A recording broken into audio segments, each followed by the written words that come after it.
Assalamualaikum warahmatullahi wabarakatuh. Kembali lagi di Rumput Teki Channel. Kali ini ada masalah pada oli gadan yang mungkin sobat perlu ketahui biar tidak ada rasa kebingungan. Ini oli gadannya kecampur air.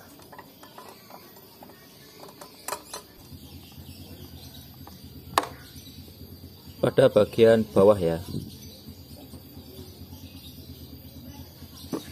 Bagian bawah, bagian bautnya ini ada unsur airnya.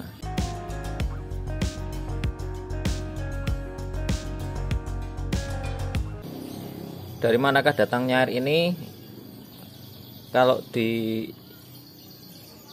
jumlahnya dari sisa oli gadannya ini juga airnya sedikit.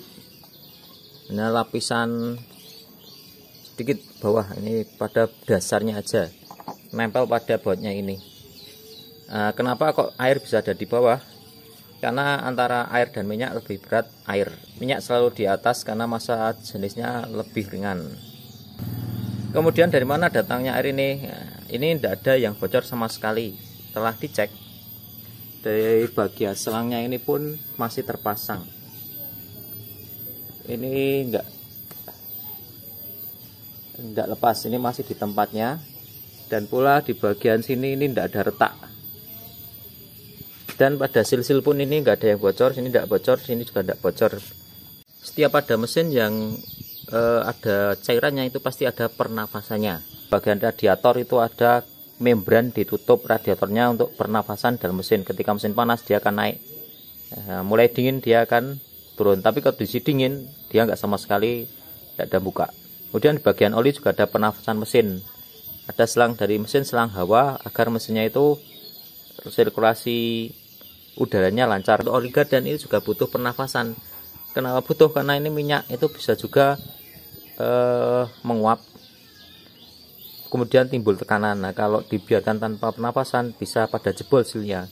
Nah, ini tak butuh pernafasan. Nah, efeknya ketika ada pernafasan tersebut itu pasti ada embun yang bisa masuk dan keluar. Jadi kadang saking dinginnya pula kondisi di dalam itu juga bisa ngembun, dan pula ada udara yang bisa ngembun masuk keluar di ruang gardannya itu. Jadi timbullah air ini. Yang perlu diperhatikan adalah ketika jumlahnya itu sampai jadi air sampai banyak, sehingga warnanya itu di oli gadannya ini putih semua. Kalau ini masih aman, cuma di bagian bawah ini yang ada sejenis airnya.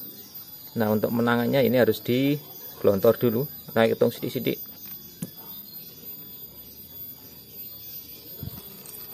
Bisa dikuas pakai bensin atau bisa pakai kayak gini.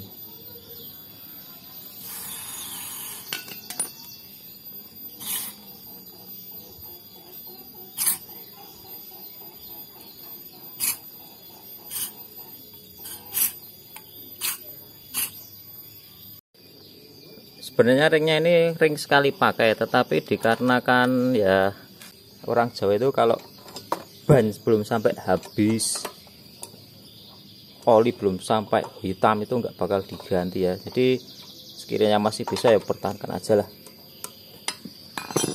Isi lagi untuk oli gadannya.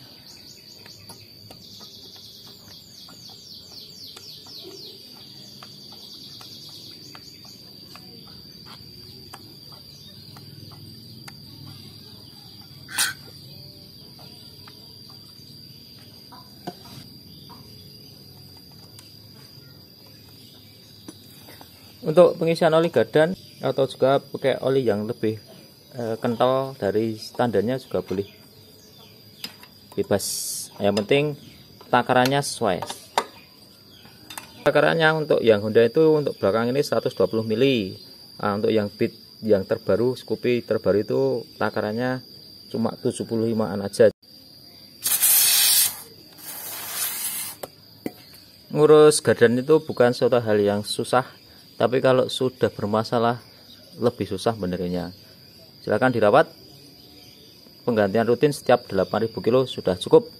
Jika sobat jarang dipakai, kalau bisa setahun sekali diganti ya.